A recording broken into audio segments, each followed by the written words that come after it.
Fala nação rubro-negra, sejam bem-vindos ao nosso canal, o seu canal de react do Mengão. Se você não é inscrito no nosso canal, se inscreva, deixe o seu like e deixe o seu comentário aí abaixo. O Mengão hoje ganhou e ganhou muito bem fora de casa, galera. Jogou fora de casa contra o Bragantino, já tinha muitos anos que não ganhava o Bragantino lá dentro da casa deles e fizemos um jogo muito seguro. Tomamos um gol, infelizmente, muito rápido no segundo tempo, mas conseguimos reverter o resultado e ganhamos o jogo. Vamos trazer aqui agora um corte do técnico Felipe Luiz na coletiva de imprensa. Os créditos para Flamengo TV na descrição do vídeo. Todos eles, né? Jogadores aí que vinham jogando menos, como no caso do Everton Araújo, que fez um jogo esplêndido, nunca entrou num jogo calmo, sempre entrou em fogueira e sempre gostaria de enaltecer o jogo que ele fez. A volta do Vinha é muito importante também para a gente, fez um excelente jogo. E falar do que você falou, né, que são muitos anos, não sei se são 20, falaram 29 anos sem vencer aqui. Eu particularmente joguei aqui alguns anos e não tinha tido esse gostinho da vitória. Então, foi uma vitória muito difícil, até mesmo porque é um time muito bem treinado, um time que pressiona muito bem, que se defende muito bem, que não te deixa espaços, um time que sofre pouco no campeonato. E vimos isso nas análises, um time que sofre muito pouco, muito pelo que eu falei antes do jogo, pelo Seabra, pelo grande trabalho do treinador que tem, além dos jogadores. E isso nos dá muita força para sair daqui com essa vitória, com esses 3 pontos e com uma atuação onde eu até agora não tinha visto nenhum time fazer aqui dentro do estádio deles. E ainda tem mais uma coisa, né? O Cruzeiro não conseguiu vencer. Então, essa vitória, eu vou te falar a verdade, depois que o Flamengo empata o jogo, eu já estava pensando assim, pelo menos um empate honroso, né? Tava com o Cadu. O Cadu falou, não, mas nós vamos ganhar o jogo. Eu falei, eu também acho que dá para ganhar. Aí sai o gol. Aí eu olho a tabela, fica 1 ponto do Cruzeiro. Dá uma recuperada e psicologicamente dá mais força na caminhada, né? Então, é um campeonato muito longo, né? E a gente sabe da força que tem o Cruzeiro, do Palmeiras, dos times que estão na parte de cima da tabela. E o Bragantino é um deles, né? Que está nessa parte de cima da tabela. Mas, por exemplo, como você bem falou, quando empatou o jogo, a primeira atitude dos meus jogadores foram buscar a bola, botar no meio e pressionar novamente o Bragantino para poder virar o jogo. Isso fora de casa, isso porque eles sabem que estão no Flamengo e sempre temos que tentar vencer. O empate não vale. Então, com essa atitude, o time continuou jogando, continuou botando a bola no chão e as chances começaram a vir cada vez mais e aí conseguimos fazer o segundo gol numa grande jogada. Felipe, boa noite, parabéns pela vitória histórica. Queria que você falasse três personagens do segundo tempo. Matias Vinha, que volta de uma lesão gravíssima no ano passado, entrou e deu um outro dinamismo à equipe. O Alacian, mais uma vez, entrando muito bem e sendo decisivo. E o Wesley, até podendo passar para a gente, né, se já tem alguma definição com relação ao jogador, que já tem uma negociação em andamento com a Roma, existem especulações a respeito até mesmo de seu substituto, e faz o gol importantíssimo, um gol que entra para a história do Flamengo, nesse confronto com o Red Bull Bragantino. Bom, primeiro do Vinha, eu queria ter colocado ele de titular hoje, era meu pensamento de começar com ele, mas até conversei com o Arrascaeta antes do jogo e disse, né, que se eu começasse com ele, eu ia ter que tirar com 60 minutos, porque é um jogador que está, como eu falei na outra coletiva, 10 meses sem jogar 90 minutos. Então, preferi usá-lo no segundo tempo, onde o jogo já estaria mais aberto, onde poderíamos explorar mais essa força que ele tem, né, de ataque. E agora, confesso que entrar do jeito que ele entrou depois de 10 meses, né, não esperava que fosse acabar com o jogo do jeito que ele fez, né? Então, estou muito feliz por ele, mas não é nenhuma surpresa, não. É só você ver como ele treina, como ele aquece, como ele se prepara, como ele é o primeiro em tudo, como ele acaba o treino exausto. Então, isso o futebol te devolve. O Wallace é um jogador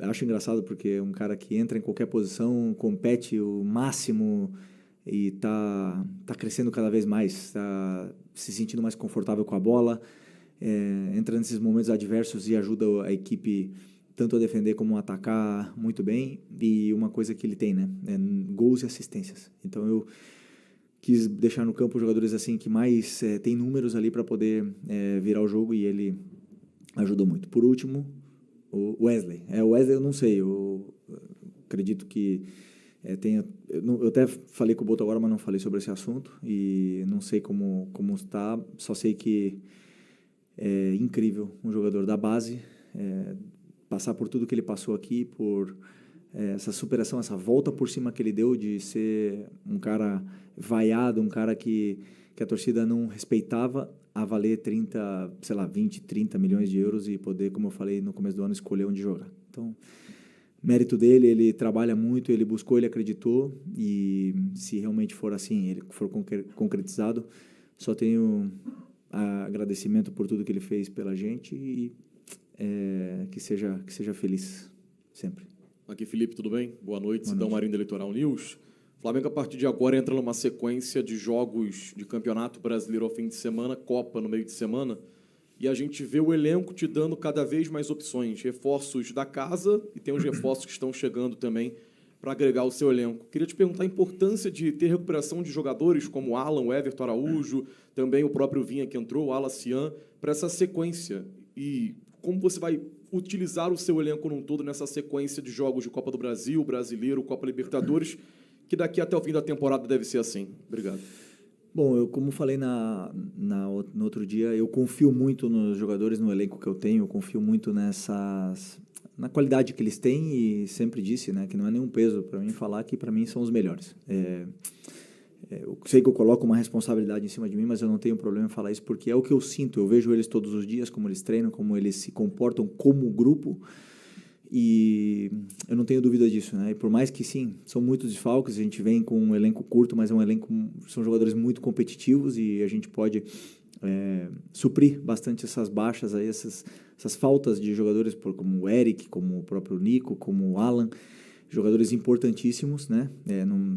Os dois laterais, que vocês já sabem bem. Então, esses jogadores, como são tão competitivos, faz com que a equipe compita onde vai e sempre possa lutar pelos 3 pontos. Felipe, aqui, o Flamengo, mais uma vez, teve uma situação envolvendo exposição de jogador. Não é a primeira vez, é a segunda, em um período muito curto, e eu falava que se o Flamengo tivesse um técnico qualquer, isso conseguiria entrar no grupo. Eu queria saber como é que você está fazendo para gerir todas essas situações, porque eu imagino que isso acaba que estoura em cima de você. O jogador deve chegar para você para falar alguma coisa, outras pessoas chegam em você e falam. Como é que você está fazendo para que esses problemas de fora não interfiram no seu trabalho? Por exemplo, o jogo de hoje, a gente viu todo mundo correndo, todo mundo se dedicando, todo mundo querendo, todo mundo entregando. Como é que você tem feito isso? Bom, primeiro dizer que é um grupo muito bom, é um grupo que gosta de trabalhar, que quer vencer, que quer ganhar. Eu lembro muito quando vinha o treinador, eu era jogador ainda, e o que mais a gente queria era treinos chatos, treinos que nos dessem soluções para poder vencer, né? A gente esse grupo não era um grupo que gostava de rachão, de treino divertido. Eu queria sempre o caminho para a vitória. Então, como eu também fazia parte desse grupo, eu sei da força que eles têm, quando eles se unem, da força que eles têm, e essas coisas externas machucam, mas no final das contas é um grupo fechado, um grupo de amigos, irmãos, você vê no trabalho do dia a dia, um grupo que se cobra, olhando no olho, e por isso que é um grupo blindado a esse tipo de coisas. Claro que é sempre ruim, mas como eu falei, eles mesmos se blindam, se conversam entre eles, e é o que está no alcance, porque no final das contas o futebol são dos jogadores, né? Pode estar explodindo tudo fora, no final das contas que são eles que entram no campo, e a imagem deles que está exposta, então eles querem sempre dar o seu melhor pelo Flamengo, e eles têm demonstrado isso. Felipe aqui, Diego Pérez da Rádio 102 FM aqui de Bragança. Na última coletiva, você falou um pouco sobre o Fernando Seabra, que você acompanhava o trabalho dele no Cruzeiro, já tinha estudado, tinha ele como referência. Gostaria de saber se o Bragantino, de alguma forma, até no gol do Bragantino, te surpreendeu, o que você achou desse time do Bragantino, e se, de alguma maneira, você vê o Bragantino nessa briga, ou é realmente uma surpresa o Bragantino estar ali na parte de cima da tabela? Não é nenhuma surpresa para mim. Eu conheço o Seabra de conhecer o trabalho dele, né? Quando ele começou no Cruzeiro. Eu sou bem amigo, bastante amigo do Paulo Autuori, que foi o cara talvez que tenha dado toda a confiança para ele no Cruzeiro, e a partir daí me interessei muito pelo trabalho dele. Tem um analista que trabalhava com ele que é meu amigo, e eu sempre fazia perguntas, me contava como ele trabalhava, porque eu via que o time dele era muito bem organizado e com as ideias claras, os conceitos, as soluções, e isso me chamava bastante atenção desse tipo de treinador. E a gente vê que é um time muito difícil. Aliás, é um dos times que melhor pressiona para mim do Campeonato Brasileiro. Depois, para jogar é muito difícil, porque também tem jogadores rápidos, fortes, com soluções, e na qual não me surpreende que o Bragantino esteja na parte de cima da tabela. Agora, brigar pelo título num campeonato tão longo, com tantas viagens, um calendário tão complicado, aí já são palavras maiores. Mas não sei se foi, 2 anos atrás, né, 2023, o Bragantino estava na briga até o final. Então, pela estrutura, pela organização, não tenho dúvida que é um time que sempre vai estar aí na parte de cima da tabela quando estiver assim. Obrigado, Felipe. Boa noite, pessoal. Nação, verdadeiramente, o Mengão hoje foi uma vitória excepcional, porque o Bragantino é um time que tem um time bem organizado, né? E fez um jogo bem regular, mas o Flamengo superou com o primeiro tempo bem morno, né? Com poucas oportunidades, e o segundo tempo começou com 8 segundos o Flamengo tomando aquele gol, e ainda bem que o Flamengo melhorou bastante depois do gol, depois que tomou o gol, e acabou virando o jogo, né? O Wesley pecou muito no jogo, errou muitos cruzamentos, porque hoje, com o atacante que a gente tem, que é o Pedro, se uma ou duas bolas daquela que ele errou os cruzamentos, se ele acerta uma, poderia ser um resultado até mais elástico, né, para o Flamengo. Bom, nação, esse foi o vídeo. Deixa o seu like aí, deixa o seu comentário. Vou deixar os créditos para Flamengo TV.